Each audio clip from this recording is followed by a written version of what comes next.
Les opposants à la loi travail ne désarment pas. Plus de 10 000 personnes dans les rues de Bordeaux. Cette manifestation a été émaillée d'incidents. Encore une fois de plus, la police a joué la provocation en pleine manifestation.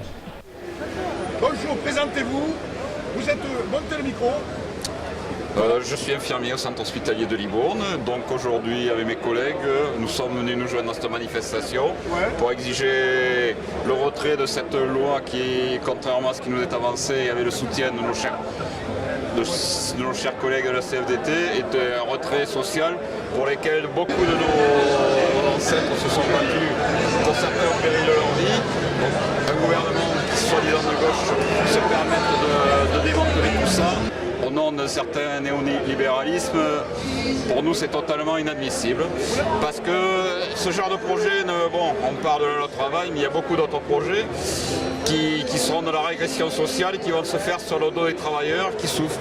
Nous, en tant qu'agents représentant le monde hospitalier, sur lesquels on tire à boulet rouge, pour lesquels on donne de moins en moins les moyens de soigner correctement nos patients. Parce qu'il faudrait savoir ce qui s'y passe dans nos hôpitaux.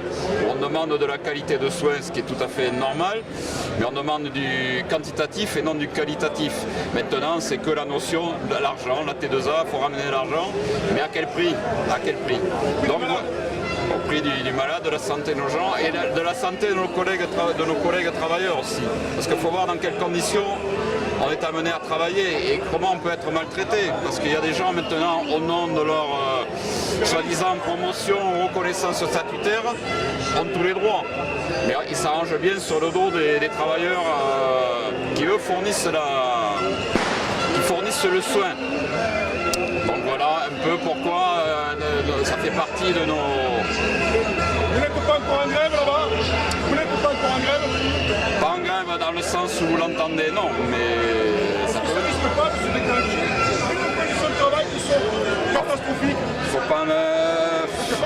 Je ne sais pas. Après, pour faire grève, il faut que les agents, les collègues suivent. Ils se plaignent beaucoup, mais c'est pas toujours si facile. Maintenant, le principe de la grève...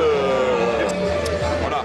D'accord. Et est-ce que vous ne pensez pas qu'en 2010, il y a eu des grèves importantes sur les retraites et la loi est quand même passée et François Hollande applique la même politique? Je n'ai pas peur que ça fasse comme en 2010 avec la droite qui ont passé les retraites en force. Ben, de toute façon, comme ils appliquent tous la même politique qu'on leur dit d'appliquer au nom de certains principes qu'est l'Europe et compagnie, je ne peux pas vous dire, je n'espère pas. Le seul problème, c'est qu'il y a beaucoup d'organisations syndicales, dont certaines sont ici, et d'autres qui approuvent tous les projets qui ont été faits, qui ont été appliqués. La retraite, bon, moi je serai adhérent de ces organisations syndicales, je me poserai beaucoup de questions. Mais après, ça n'engage que moi ou le syndicat que je peux représenter. Et en 2017, est-ce que la gauche ne risque pas fortement de le payer dans les urnes? Ah, me faites pas dire ce que je ne vais pas dire. Je n'en sais rien. Ça, l'histoire le dira. Je n'en sais rien. Nous, AFO, nous gardons notre totalement indépendance et nous n'avons pas à avoir d'orientation politique, au moins affichée en ce sens.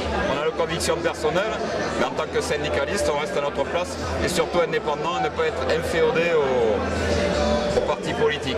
Oui, d'accord. Voilà. C'est gentil à vous, merci, c'est sympa.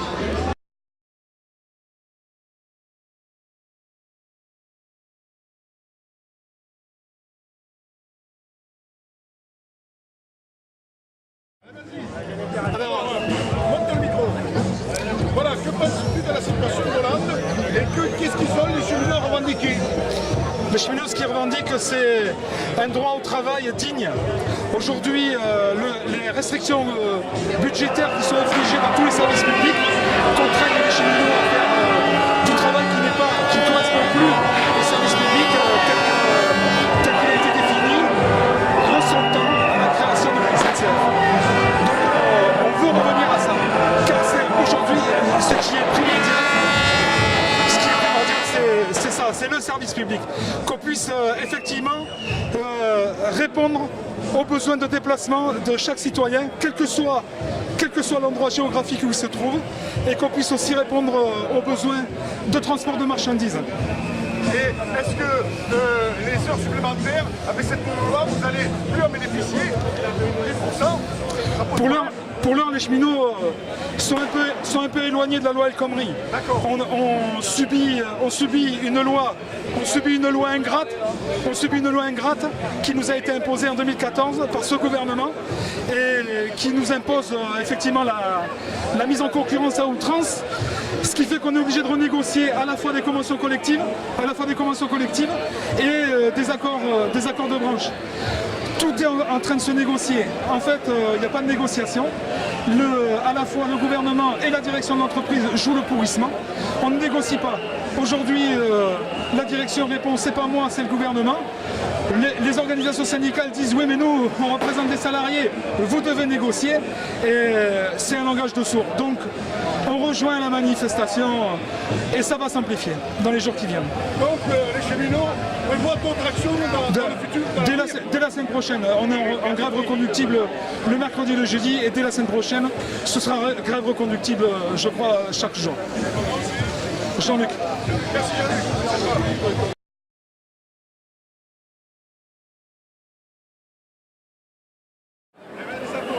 Bon, ils ont bien raison la manif, hein, parce que voilà, il n'y a pas de travail, c'est la haine, c'est la crise, et voilà.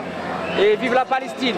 Ah, ça c'est vrai. Et oui, vive la Palestine, hein, on ne s'oublie pas. Comment ça se passe dans vos quartiers, les jeunes? Pourquoi les jeunes ne sont pas dans les manifestations? Parce que les jeunes, ils n'ont pas que ça à faire, ils savent très bien que ça ne va rien changer. On manifeste, mais ça ne va rien changer. Hein. C'est pour eux qu'on se bat. Oui, oui. Cette jeunesse. Mais les jeunes, ils ne comprennent pas. Parce qu'ils ne comprennent pas que ça ne va rien changer. Mais il faudrait qu'ils viennent discuter, dialoguer, venir place de la République pour discuter avec lui de vous. Oui. Justement, donner leur avis, leur donner la parole, on leur donne la parole. C'est vrai. Oui, c'est vrai, ils devraient venir plus nombreux, mais bon, ils sont pas là. Voilà, c'est dommage. Ils devraient être là, mais bon, vive la Palestine. Voilà. Vive la Palestine. Merci à vous, jeune homme. De rien.